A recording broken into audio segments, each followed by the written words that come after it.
नमस्कार दोस्तों, मेरा नाम है सोनू निगम और आप देखना शुरू कर चुके हैं सेंटर फॉर सोशल स्टडीज़ की वीडियो। तो जो SOL BA political science honours second year का जो असाइनमेंट अपलोड हुआ है, उसमें जो आपका एक पेपर है इंडियन गवर्नमेंट एंड पॉलिटिक्स, उसके लिए ये वीडियो है।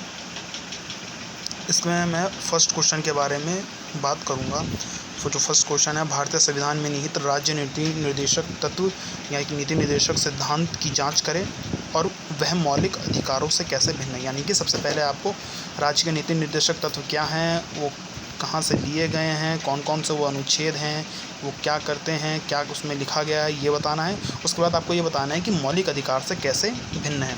तो अगर मैं आपको एक दो लाइन में अगर बताने की कोशिश करूँ तो वो यही है कि राज्य के नीति निर्देशक तत्व, नाम से पता चल रहा है कि राज्य के नीति बनाने को एक निर्देश देना।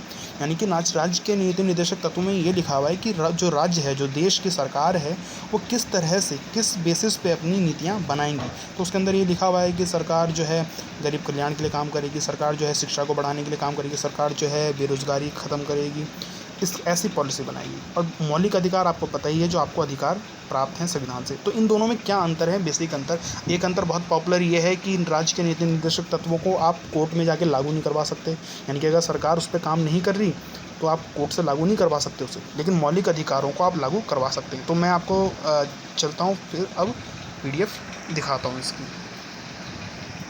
तो ये रहा आपका राज्य के नीति निर्देशक तत्व क्या है। तो सबसे पहले चर्चा की गई है राज्य के नीति निर्देशक तत्व हैं क्या।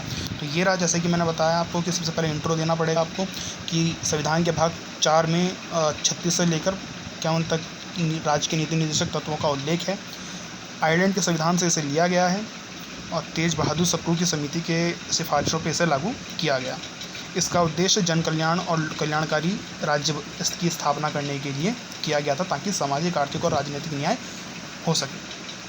आप इसका स्क्रीनशॉट लेते चले जाएं। इसकी प्रकृति सकारात्मक होती है, आशावादी आदर्शवाद के सिद्धांत पर यह काम करता है। और भाग 3 और भाग 4 के अंदर इसे आत्मा तथा चेतना कहा गया है, संविधान की आत्मा तथा चेतना कहा गया है, क्योंकि ये सामाजिक न्याय की स्थापना करता है। मैं आपको बता दूं कि आरक्षण की व्यवस्था भी इसी आधार पर की गई है। ये फिर मैंने राज्य के नीति निर्देशक तत्व क्या हैं, जैसे मैंने आपको बताया 36 से 51 तक किया गया है। सीधे 36 से लेकर 51 तक के अनुच्छेदों को आपको बताना पड़ेगा 2-2 लाइन में। तो ये आर्टिकल 36, आर्टिकल 37, 38 का फर्स्ट,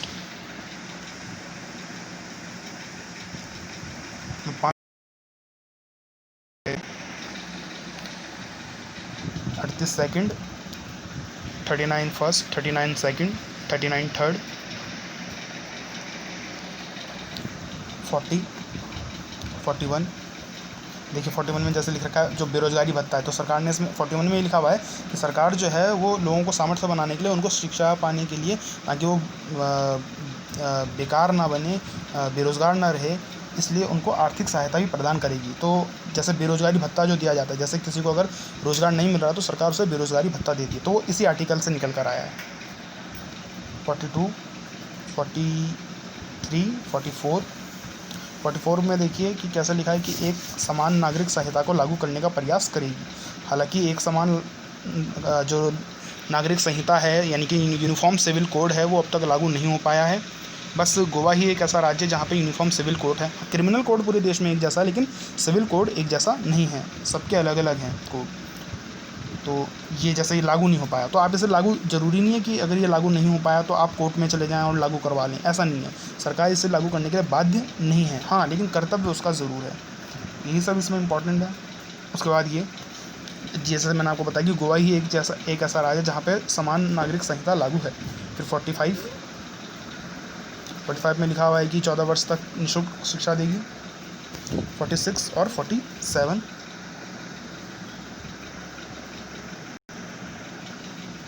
48, 49 और 50।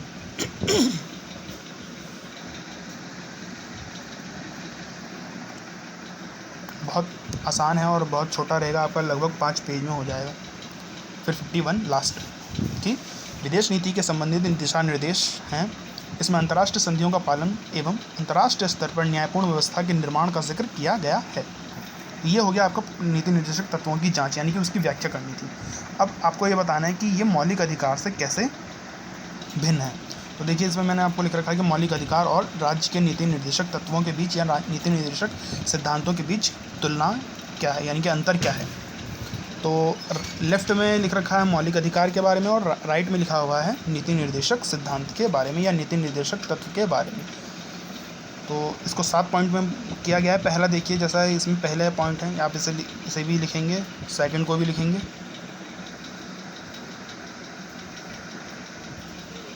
फिर थर्ड, फोर्थ और फिफ्थ। मैंने आपको पहले बताया है कि जो लेफ्ट वाला है वो मौलिक अधिकार है और राइट वाला जो है वो नीति निर्देशक सिद्धांत।